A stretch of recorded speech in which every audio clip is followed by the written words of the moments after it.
Those that have served and still serve America are a very important part of the nation.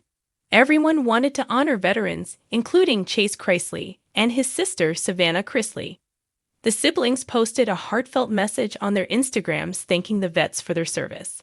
The Chrisley Knows best family has always put God first in their lives. They are also not afraid to share how much they love being patriotic. Chase captioned his post, "We live in the greatest country on the planet. Our veterans make it the greatest country in the world." Savannah captioned her post, "Thank God every day for all of you who have fought for our freedom." The post expressed that vets and their families have given America something they can never repay. It said, "Today and every day we pray that we honor you." Savannah and Chase Chrisley reposted the post continued, "You don't just talk about sacrifice. Your life has modeled it. You were willing to surrender an easy life so that everyone else can have a full one." It concluded by saying, "Thank you will never be enough. You are our heroes." The siblings shared the posts, making sure their fans knew that they honored the day and wanted to truly thank the heroes of their country. Fans reached out to thank Chase Chrisley and Savannah for their posts. One said, "As a Marine Corps veteran, I appreciate the kind words you posted, thank you." Another said, "This was beautifully written. As a female veteran, thank you for posting and recognizing." Several other fans thanked them for their beautiful tribute. Todd also shared a post thanking the veterans. He shared a definition of a veteran, saying it's someone who, at one point in his life, wrote a blank check made payable to the USA for an amount of up to and including his life.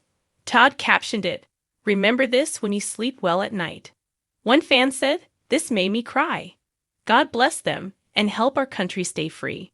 Many others thanked Todd and said, "God bless our veterans," with lots of emojis on his post. Come back to TV shows Ace to read more about Chase Chrisley and his family. What do you think of the siblings' sweet tribute and Todd's definition? Comment with your thoughts below. The sun dripped gold across the Parade Line Avenue, casting long, soft shadows on the crisp autumn pavement. Fallen leaves, drifting in gentle spirals, whispered gratitude as if carried by the veterans who walk today. Those in crisp uniforms, those in civilian clothes, those guided by canes, those resting upon wheelchairs. Their presence was a living tapestry of valor. In the hush before the trumpet's initial call, Savannah looked to Chase. Their eyes met, reflecting shared reverence. They knew this day belonged not to them, but to a million stories of sacrifice, resilience, and unbreakable bonds.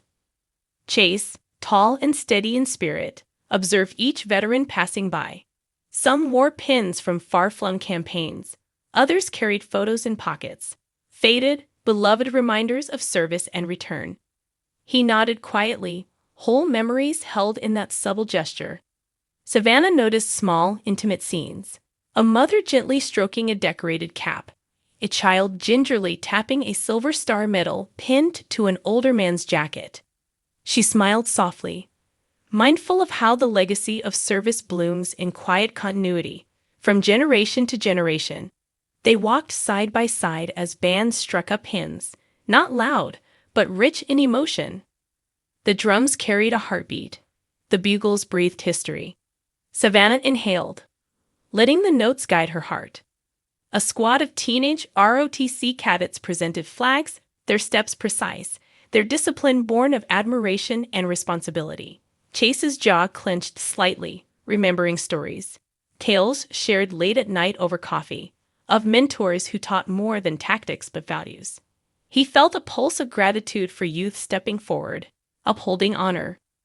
Beside them, an aged couple stood, a World War II veteran and his bride. Her hand rested on his arm, his medals caught the sun. No words were exchanged, but Savannah sensed history unspoken, the freight of wartime separation and the joy of return.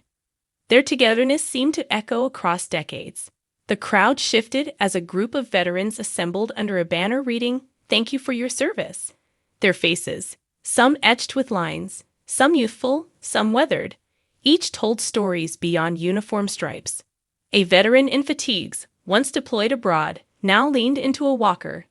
Another, younger, still wore braces, but stood tall. Savannah's eyes glistened, quietly moved by the arcs of perseverance and recovery. Chase glimpsed companions greeting one another, old platoon mates, reunited after years apart. Their embraces were wordless testaments. We made it through. We're still here. Autumn air turned brisk.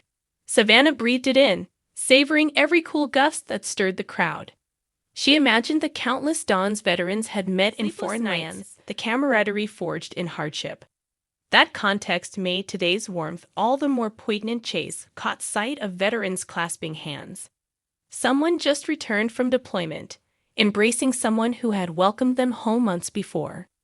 Savannah saw tears glisten in joyful relief. They moved toward a table draped in red, white, and blue, laden with poppies and stars, where people were encouraged to write messages. Postcards fluttered. You inspired me.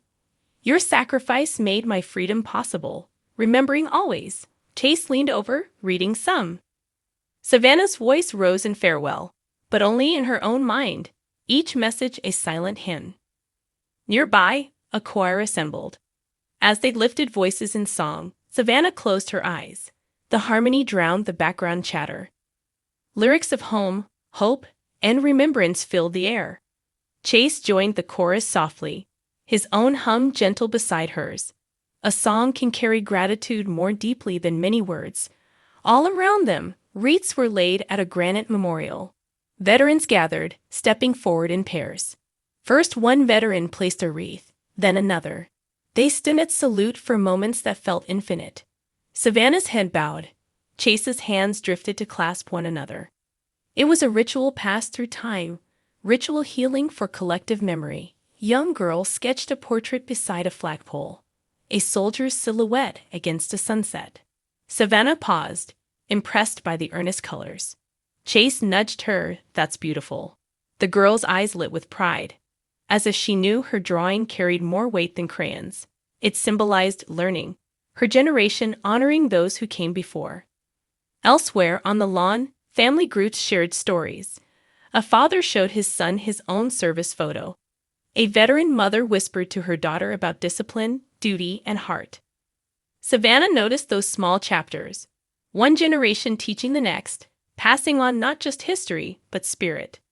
Chase smiled at a pair of elderly vets playing chess on a fold-out table, side by side so long they finished each other's moves. Their quiet companionship seemed rooted in battles fought and survived. They laughed at a blundered night move. It was gentle, human. The ceremony waned. Veterans and families gathered near flags for a final honoring ritual. A bugler played taps in the golden light.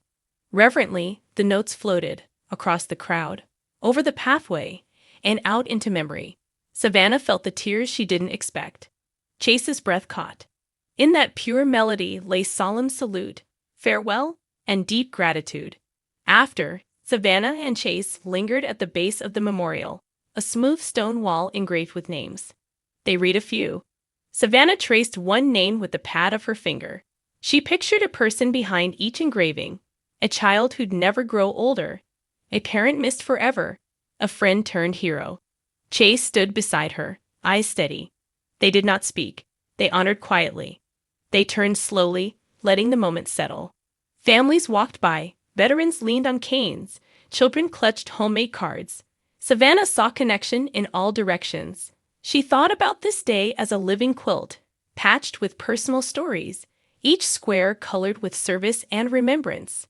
Chase picked up a discarded cap from the ground. Gentle in gesture, he placed it on a nearby bench so its owner might reclaim it. Savannah offered him a thankful look. It was small, simple, real care for someone who had cared for so many before.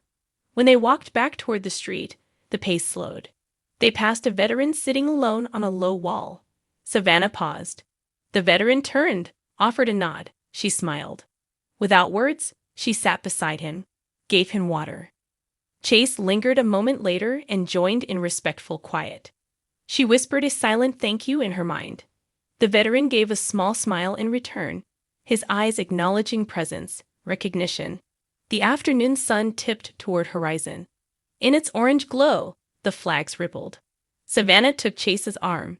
They faced the avenue, So many veterans still walking, still being greeted. The crowd began to disperse. Some headed home, others to breakfast or a simpler meal that tasted richer after the ceremony. But Savannah and Chase paused, not to go home yet, but to reflect. The moment felt sacred. Chase breathed in the day's atmosphere, not noisy or theatrical, but sincere. Savannah let the calm land in her heart. They drifted over to the young artist's corner again. The girl still sketching had added more detail. A service dog beside the silhouette, small waving hands in the distance. Savannah knelt and complimented her work. The girl beamed. Chase encouraged her to keep drawing, keep honoring. He reminded the girl how art keeps memories alive.